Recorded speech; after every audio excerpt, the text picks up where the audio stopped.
이제 우리 마지막 M&A로 가볼게요. M&A. 이거 많이 들었잖아. 기업 매수 합병, 인수 합병, 매수 혹은 인수. 왜냐? 말 그대로 기업을 사고 파는 거예요. 사고 파는 거.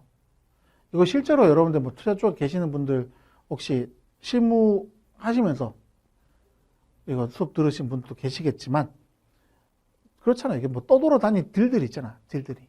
막 뭐 여기 이 회사 인수권 이래가지고 막 떠돌아다니는 딜들 뭐 자금 조달하고 이런 것들이 있잖아요. 말 그대로 기업을 사고 파는 거예요. 여기는 기업과 뭐 기업의 사업부가 될 수도 있고요.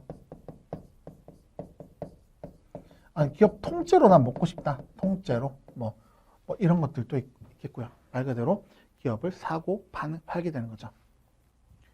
M&A를 유발하는 동기 뭐가 있을까? 첫 번째. 시너지 효과죠. 이것 때문에 하는 거죠. 이것 때문에 사실.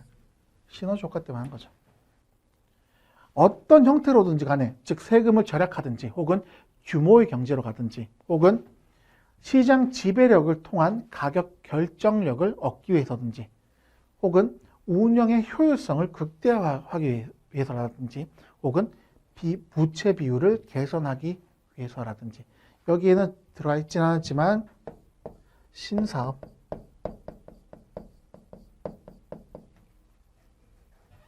으로 사업 다각화 목적도 있는 거예요. 먼저 세금 절약 이건 어떤 게 있을까? 여러분들 물론 이게 세법상으로 이걸 써먹으려고 하면 쉽지가 않지만 우리가 인수하려고 하는 회사가 투자 세액 공제를 받아요. 혹은 지금 이월 결손금 많이 쌓여있단 말이야. 그러면 이거에 대해서 세금을 깎을 수가 있겠죠. 두 번째, 규모의 경제 혹은 범위의 경제. 이건 뭐예요? 여러분들 이거 미국의 자동차 회사들 포드 앤 크라이슬러 뭐 이러잖아. 이게 시장 지배력을 얘네들 둘이 합침으로 인해 가지고 예를 들어서 지금 파이가 10개가 있어요. 그래서 이렇게 해가지고 10개 너무 많으니까 4개로 할게. 4개로 할게. 그래서 얘가 지금 한 10%, 얘가 지금 한 30% 정도 가지고 있고, 그리고 얘가 한 30%, 그리고 나머지 얘가 한 30% 가지고 있다고 해볼게요. 그러면 어떻게 돼요? 요렇게 먹었어요. 요렇게 이제 인수가 됐어. 그럼 어떻게 돼요? 일단 규모의 경제, 여기 10% 더 늘어남으로 인해 가지고 어떻게 보면 좀 더 낮은 단가로 물건을 조달하고, 맞죠? 그리고 바게닝 파워도 생기고요. 한마디로 규모의 경제도 발생하잖아. 그리고 시장 지배력. 이렇게 되면 40%를 내가 먹는 거잖아요. 먹는 거잖아. 그러면 내가 어떻게 보면 시장을 리드할 수가 있겠죠. 아니, 물론 수요와 공급이랑 따지긴 해야 되겠지만, 여기서 어떻게 돼요? 내가 이제 왕이 되는 거잖아. 지배력이 가장 커졌잖아. 지분이. 그럼 어떻게 돼요? 시장 지배력을 통한, 한마디로 내가 표준이다가 이렇게 돼가지고, 통한 가격 결정력.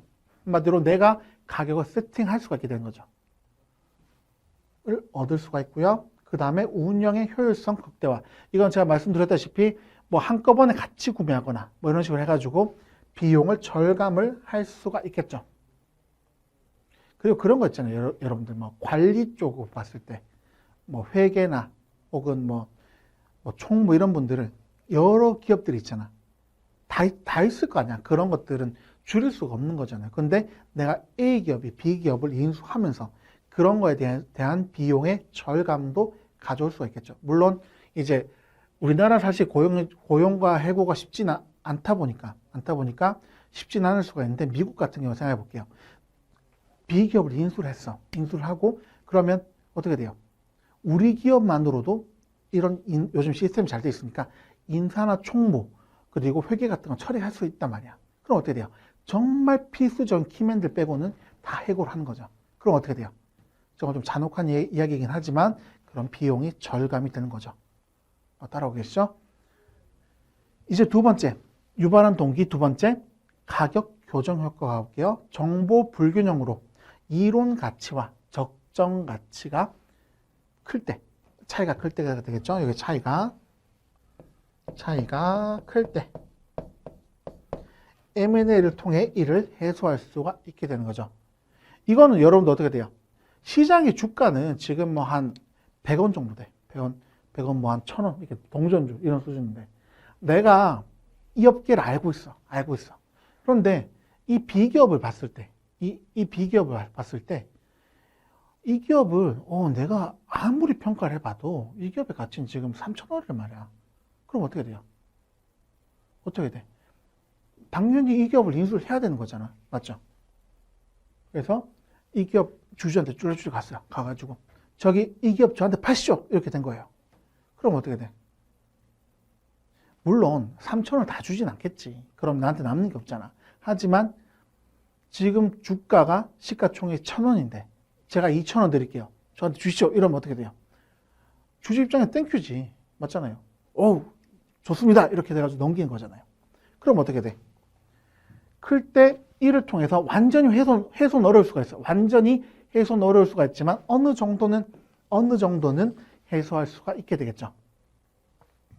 세 번째, 대리 문제 완화. 이거 볼게요. 적대적인 M&A를 통해서, 사실 우리나라는 적대적 M&A 잘은 없어, 솔직히. 통해서 무능한 경영진 혹은 대리 비용이 큰 경영진의 교체가 가능해요. 실질적으로 이건 이렇게 설명해 볼게요.